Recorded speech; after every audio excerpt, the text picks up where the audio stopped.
But we got to make a team. We got to win the Super Bowl. We got to put a defensive line around her, and we got to put an offensive line around her, because the job got to get done. We're not going to get many more opportunities to make one Philadelphia.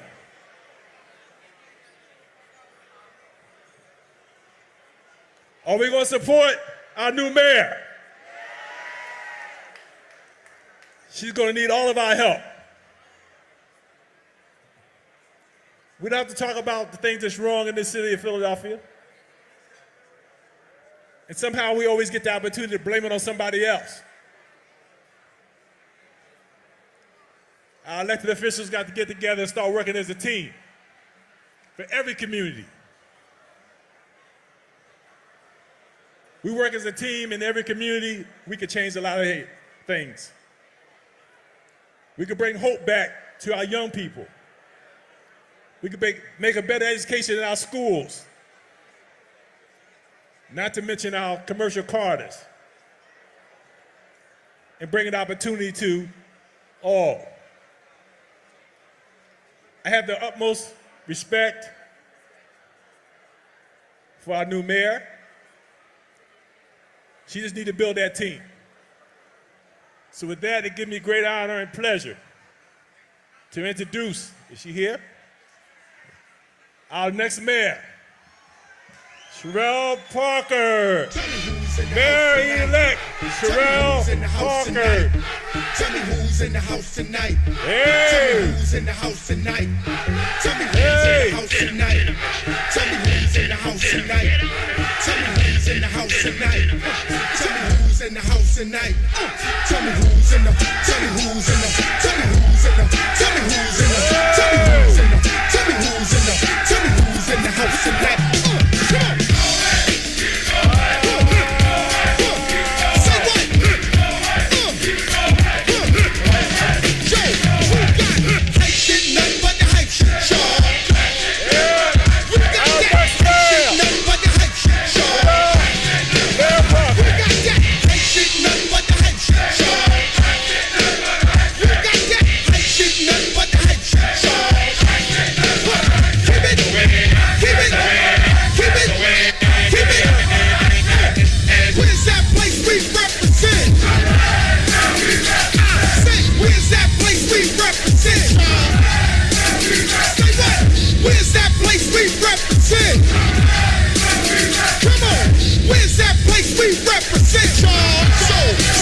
Come on. Put your hands up high, put them up.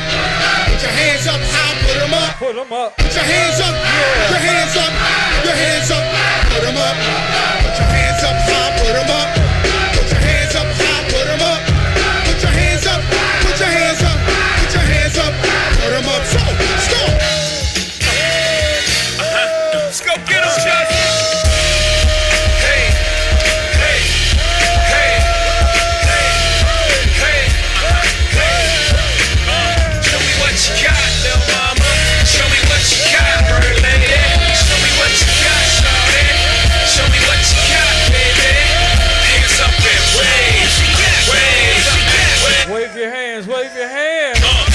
Drummer some, I already gave the summer some. It's the winter's turn. Hobie Ho is the coldest. I just get better with time. I'm like Opus, one young, no to it like a snowflake. Okay, show me what you got, babe. Words slurring, engine purring. Mommy front, but I'm so determined. Shots up a drone, now she in the zone. I ain't talking about the 2-3. Mommy in the zone like the homie 2-3. Jordan the chain, make no difference, little boy. Who's first? Who's first? Who's first? Who's first? Ladies first, ladies first. Ooh, ladies first, ladies first. Ooh, ladies first, ladies first. Ooh, ladies first, ladies first. Ooh, ladies first, ladies first. Ooh, ladies first, ladies first. Ooh, ladies first, ladies first. Ooh, ladies first, ladies first.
1 second. The boss lady's coming up here, y'all.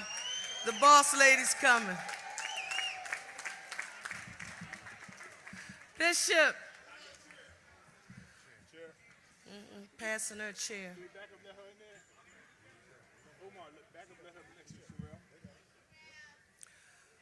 Oh boy.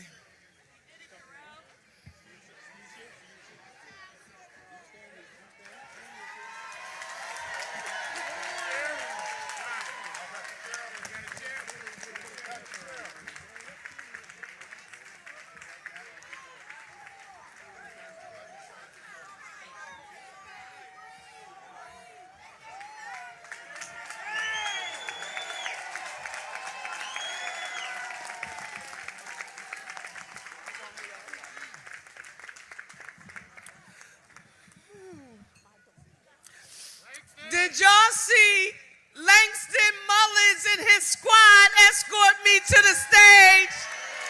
Give them a huge round of applause. Because they showed some courage. You know, it takes courage to stand in front of all you people. Philadelphia, I started out on this campaign trail and I tried to follow the script. A lot of campaign experts thought that they would tell us the best way that we should walk, talk, and act to win an election and get votes. For those of you who know me, it just didn't feel right. And so I got on the trail and I began to talk about out loud. I didn't hide from it because I wouldn't allow anybody else to attempt to weaponize my humble beginnings against me. So before they could do it,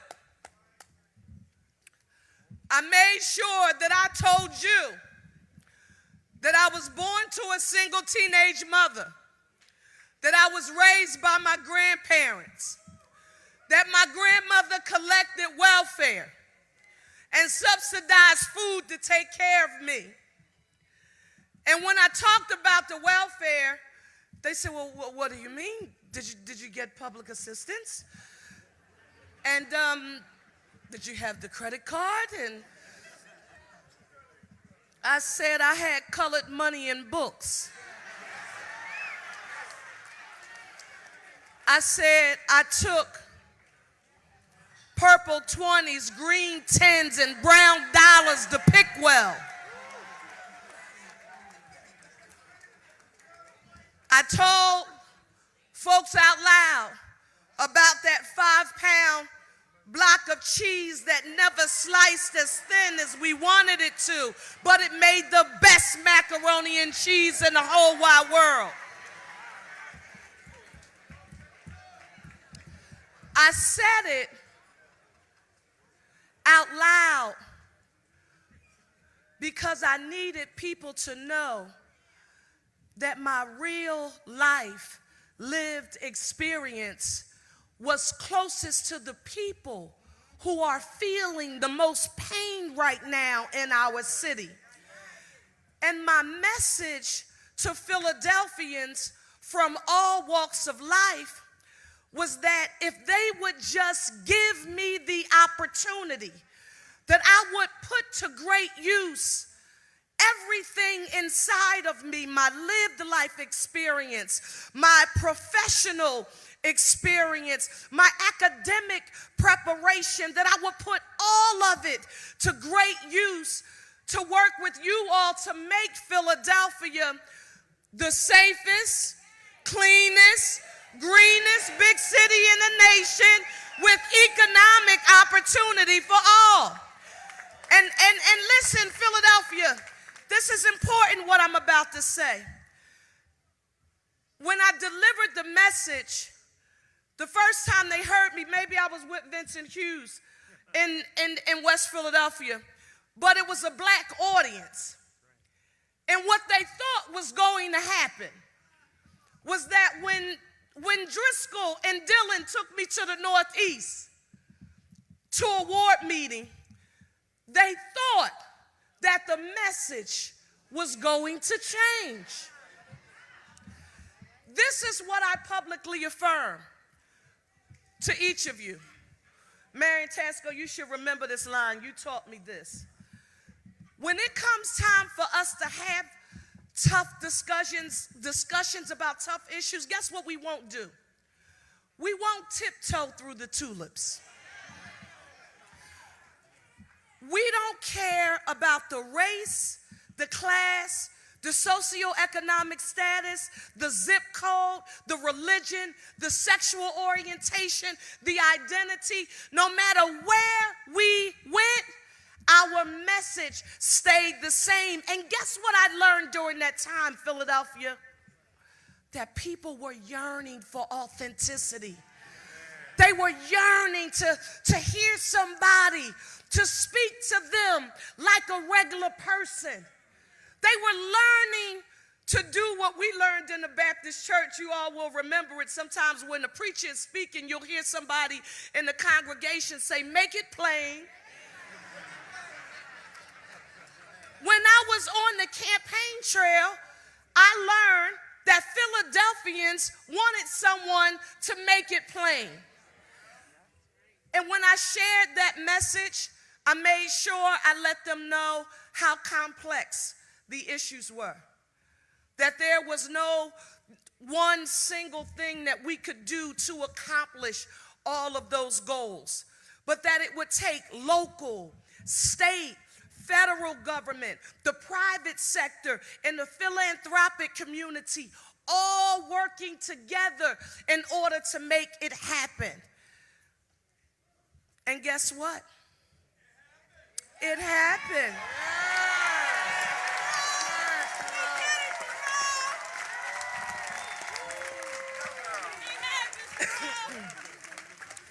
People have talked a lot about the breaking of glass ceilings, but I haven't been able to wrap my mind around that concept. I am much rather thinking about the women and the men in my life who've been a part of my village, who've laid concrete pavers to give me a vehicle to walk through. I'm here with my boss lady, Marion Tasco. I'm thinking about Gussie Clark. I'm thinking about Joan Krajewski and Ann Verner. I'm thinking about Roxanne Jones. I saw Shirley Kitchen. Listen, I was going to get coffee. That's how they trained me, right? But when you're there, you're like a sponge. And if you're willing to learn and take advantage of opportunities that are available to you, my life should be a textbook case study on how you turn pain into power. So this is real. This is what we have to do. Because people are expecting me, and I've said this out loud too. I am not Superwoman. I know we make it look easy. That's because I have a super great village. Miss Gladys, who's here. Wave your hand, Miss Gladys. Where's God, Mommy Tanyelle? And look, this was another thing. Sugar, come on over here. Come on over here, Sugar. Because I got to do this out loud, too. My former husband and I are divorced. Guess what? Guess what? We work hard to co-parent this prince. We co-parent this prince. Guess what? Where's Sincere? Sincere is going to say, no, she's not going to tell everybody. Sincere got the call after the first video went out from the experts in D.C. Where's Ryan Boyer? The experts in D.C. And they said, well, Sincere, she's not going to have a chance. She can't tell people that she's a single mama. Black women are just not going to accept that.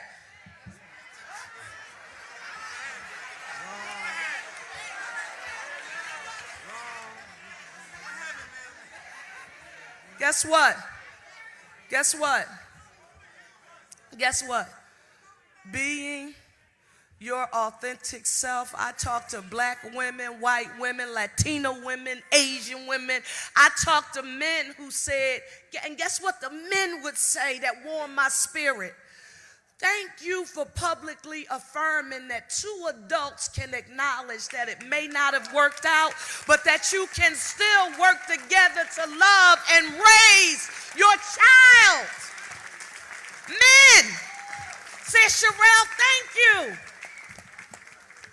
This is what we're going to make sure that we do. We're going to make sure that we put people on the path to self-sufficiency. You heard me talk about making our public health and safety our #1 priority. Listen, I don't apologize about that. We are going to use every legal tool that is in the tool book to make this city safe. Now listen, you've got to know this. As we work in a collaborative way, you all heard me, I used the term so much, the press started making fun of me every time I said intergovernmental cooperation. I said it so much. Local, state, federal government.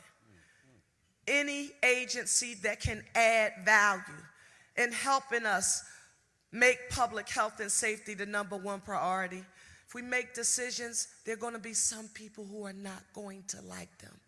There are going to be some people who are going to say some things that are not nice. Listen, I need you all to know that we are prepared. That we know we have to make these tough decisions. But when you hear about people altering their lives and moving where their favorite chair is in their living room because they are afraid, that tells us that we have a challenge. You won't be able to go in the store and steal $499 worth of merchandise and just think that it's okay. We have to have a sense of order in our city. While we're doing that, let's understand this. Zero tolerance for any misuse and/or abuse of authority by our law enforcement officers. Yes, they have to be there as guardians and not warriors. And what's the first step you take in order to make that happen? You make sure that you select a police commissioner who understands cultural competency, emotional intelligence, a leader who's not afraid to make tough decisions even though they're not going to be popular. It starts with that leader who works in conjunction with other departments in the city of Philadelphia, but he or she would be responsible for crafting the plan to reduce crime here in the city of Philadelphia. And although some people, Marion Tasco, said that your daughter, she's taking a vacation and she's off the trail. I'm sorry that everything that we do you can't see on social media.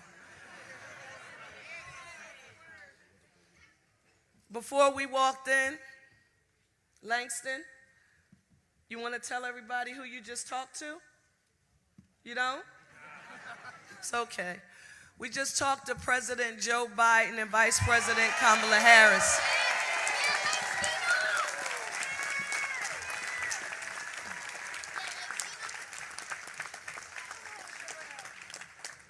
We just told them that this is an election the people have chosen, and Lord knows I'm proud, but Philadelphia cannot be successful without an immense amount of support from the White House and our Congress. We need the support. Both of them said that they are prepared and they are ready. We were with our governor. We have our Speaker, Joanna McClinton. Speaker McClinton, can you raise your hand? Somebody just mentioned to me that our appropriations chairman, Jordan Harris, Jordan Harris, can you raise? So I just want you to understand our appropriations, I call him the boss with the hot sauce, Vincent Hughes. Raise your hand, Senator Hughes. State Senator Sharif Street, our Democratic Party chair. It's important for me to acknowledge their presence because if anybody, and I needed to say this for the record because I think I see some veterans in the room. I'm talking about veterans of politics. If anybody thinks that they're going to use those antiquated, outdated, territorial, tribal warfare strategies to divide and conquer us, it's not just not going to work, but whenever I see it, I need you to know I'm going to call it out and say it out loud. I really am. That doesn't mean it's going to be kumbaya all the time. That means we make tough decisions, but we find a way to sit down at a table and hammer out compromises. Councilmember Kenyatta Johnson, are you here? Are you here, Councilmember? I think you should come stand next to me while I'm talking about this part.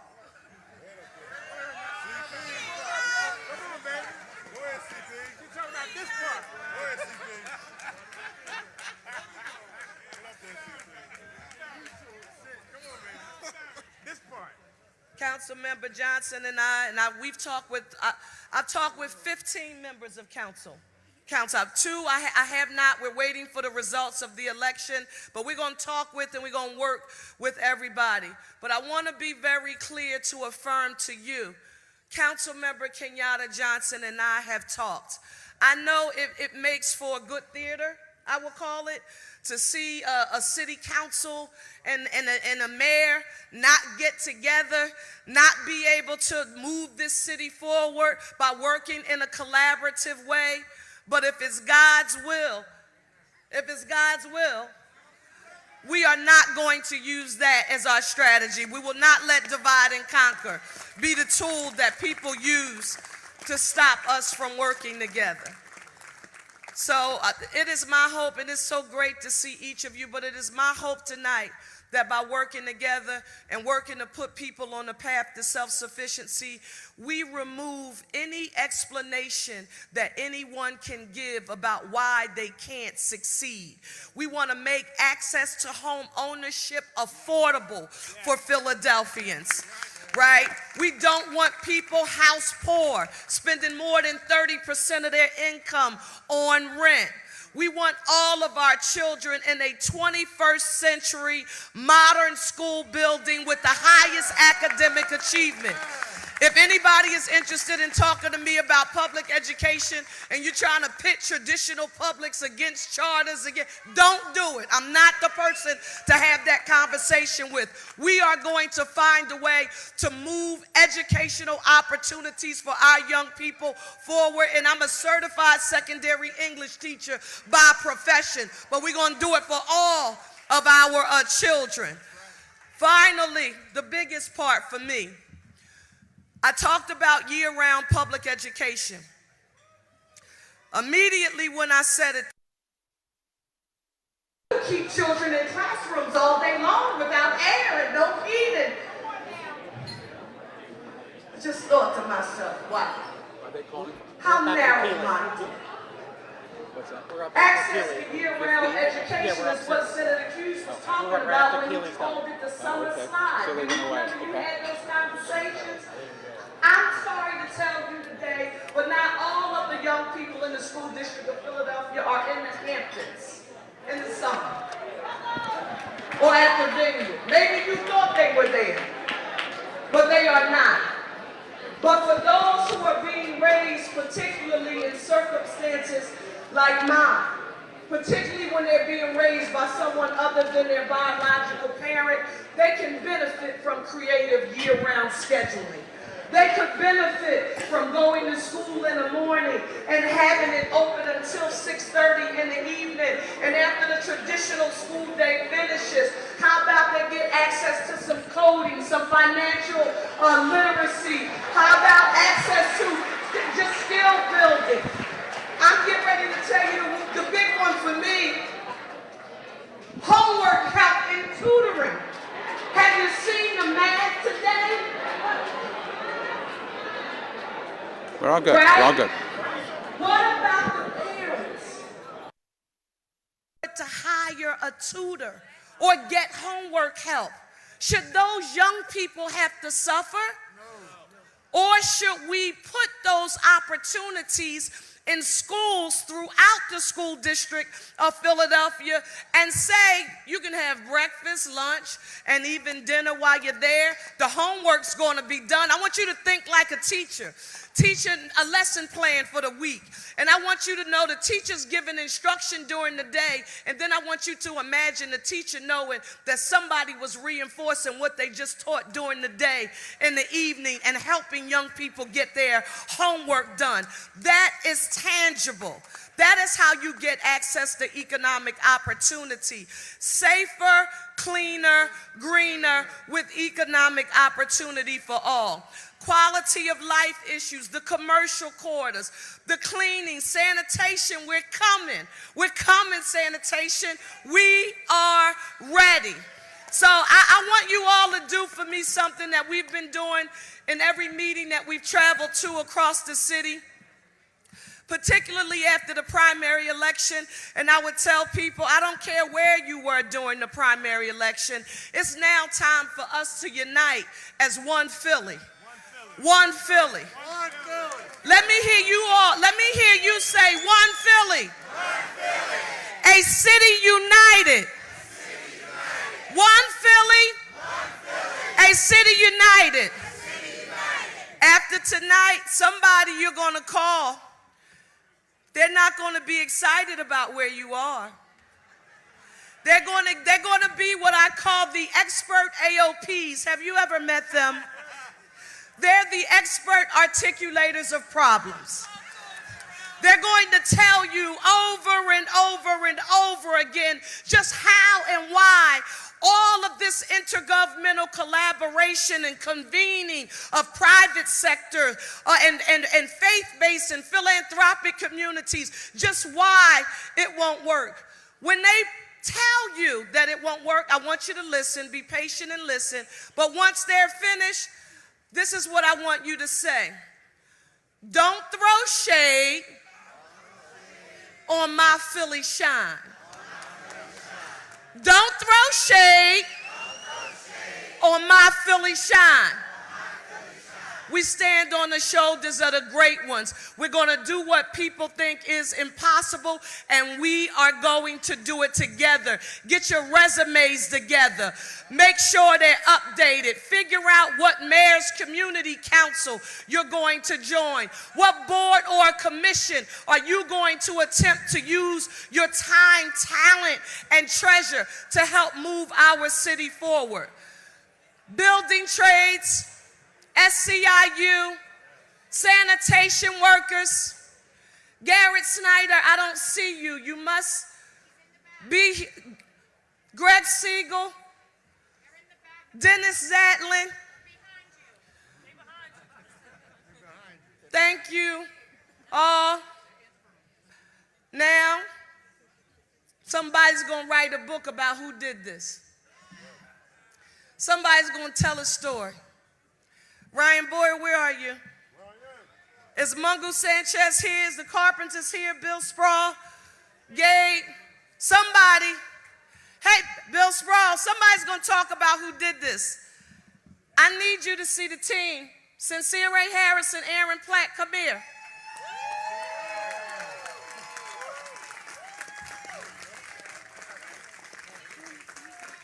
Almost, baby, almost. She snuck away? So, just for the record, I want you to know that these are the folks. Oprah Kanoto is here somewhere. Oh, Will Dunbar, where are you? Tanyelle, where are you?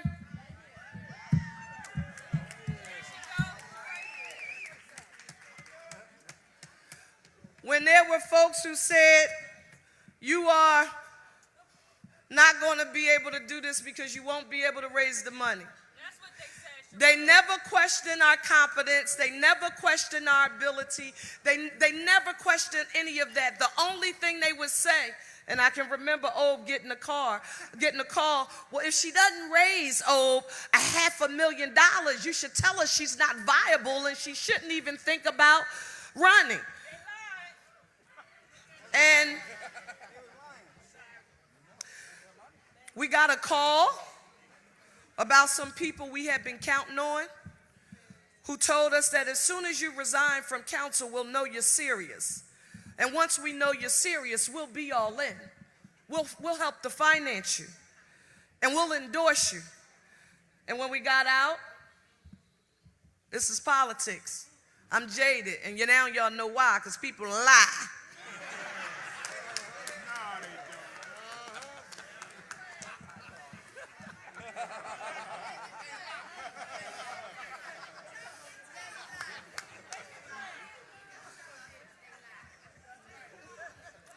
Next thing you know, I'm looking at the television screen, and the same people that I thought were going to be endorsing me and financing me, they took the bag. I see my Lincoln University family shaking their head. They know how I feel about that. They took the bag. And Obe called, and he knew I was upset. He checked on me. I wasn't a cute cry. It was a snotty, ugly cry. I was crying, y'all. And Obe said, baby girl, why are you acting like anything in your life has been easy? Why are you acting like you surprised? Do you remember what you said? This is a what? It's a marathon, not a sprint. Stay focused, and if Congressman Dwight Evans was here, it's stay positive and stay focused, Cherelle. That was what we needed to do. But if we did not have the skill set in order to make it happen, Aaron Platt has been my senior advisor, and listen, the toughest time that I've ever had in my professional and personal life, and I had to deal with it publicly back in 2010, 11, and that was the DUI that folks thought that they were going to weaponize that against me. It was Aaron Platt. It was Aaron Platt who was the advisor who helped me through those difficult times. And if you all know anything about me, if you want to measure the true measure of a person, wait till you get in a foxhole together and see how they respond to the pressure when it comes. Stuck by me for a long time. He was the chief fundraiser, the communications director, he was the chief strategist, and he kept our team going, and I appreciate you, and we won't forget that, Aaron Platt. Give him a round of applause.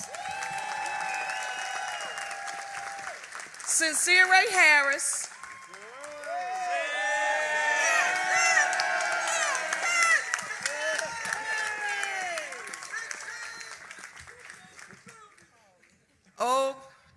Obe said, Sin can do it. I said, she gonna leave the White House to come do this? He said, we need to have the conversation. She was in a job in the prime of her life in the White House. We met, we talked. Everybody knows that the vice president, when she was a candidate for the vice presidency, you all remember when she came to my house.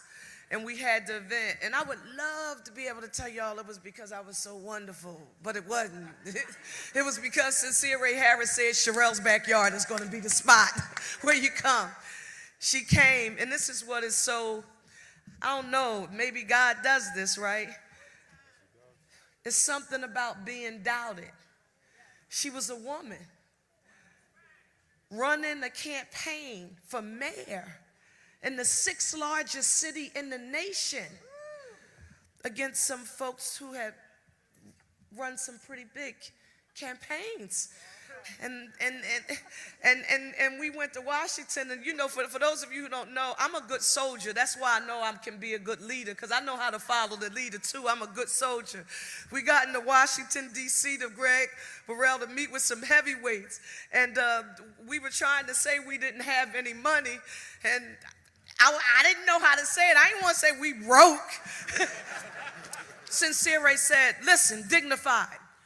Well, that is true. We're having a fundraising challenge right now, but we're running a scrappy campaign. I heard that.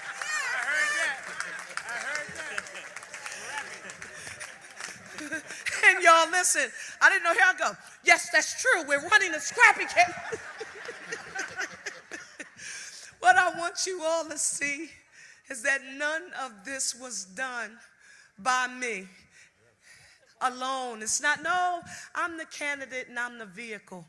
But this was the team and this was the village. This was about a connectedness of people. If you want to know how we're going to fix things in the city of Philadelphia, we're going to make sure that there is a sense of connectedness for young people, no matter where they are in our city. And listen, even adults. So building trades, they beat me up about the building trades. Ryan Boyd, where are you? They said, oh, the building trades support Cherelle Parker and those carpenters. Bill Spro, you all supported me. They're going to control these puppet strings. They're going to move her. She's going to do anything the building trades and the carpenters tell her to do. And the only thing I could think to myself is they didn't know Dorothy Parker.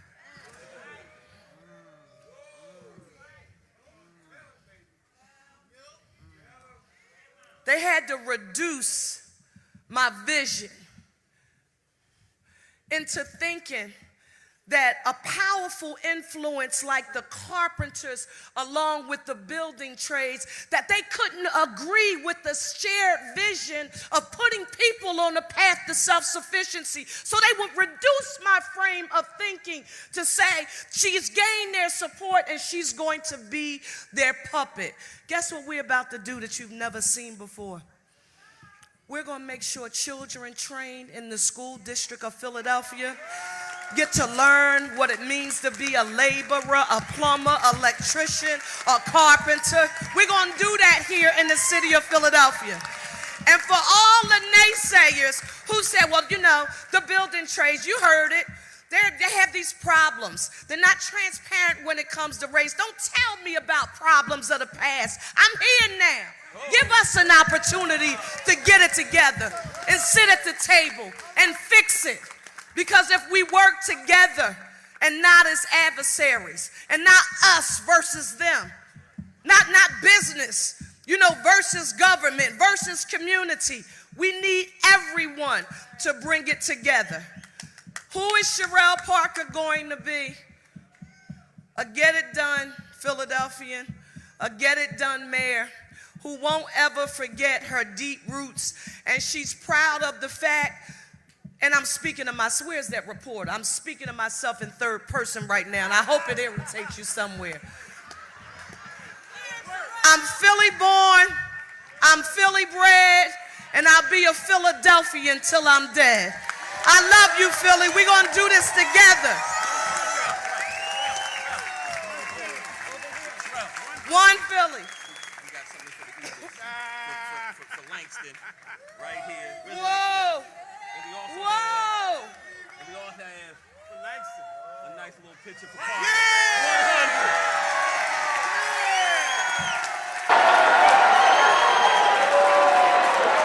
90 out? 90 out. I think 90 out.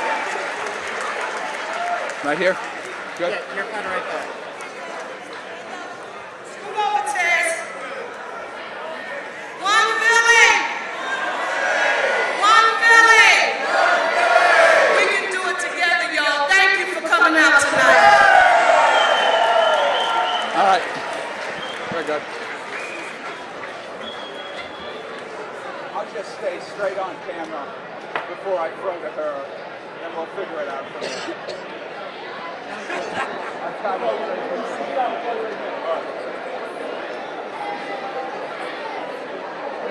30 out. So we're going to throw to a Parker bite, come back, and throw to the two campaign folks, correct? All right. Very good. Thank you very much.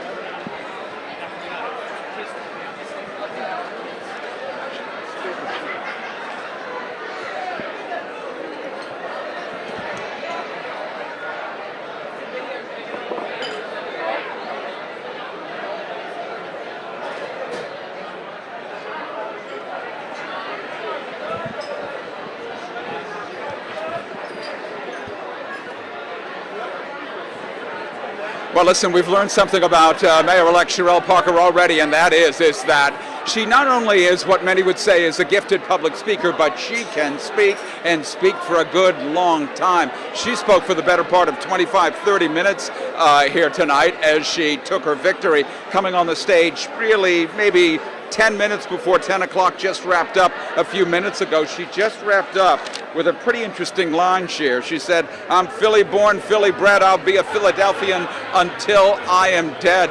Cherelle Parker has made history tonight as the 100th mayor of the city of Philadelphia and the first black female to be elected to this high office. Let's listen to some of what Cherelle Parker said as she came onto the stage tonight to take her victory.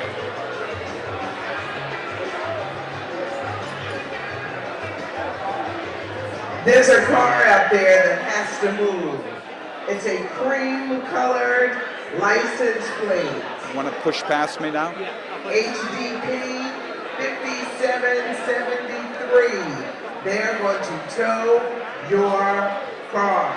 It's a cream-colored car. Please move it. Your car will be towed. KDP 5773.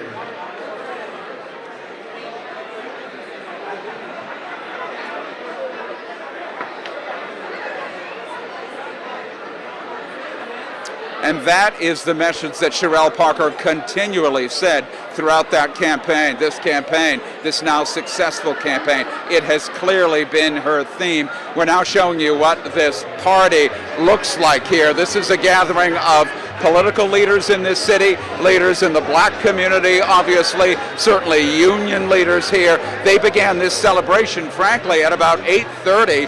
That was their schedule. They'd start at 8:30. They thought Parker would come on the stage at 10 o'clock, but one of the networks called this race just after 8 o'clock, and then the AP followed it up. Parker with a 7-1 Democratic registration, an obvious advantage, and she rides that heavy Democratic registration to victory. We spoke to both her campaign manager and a senior advisor to the campaign about how this all worked for them. Let's listen in.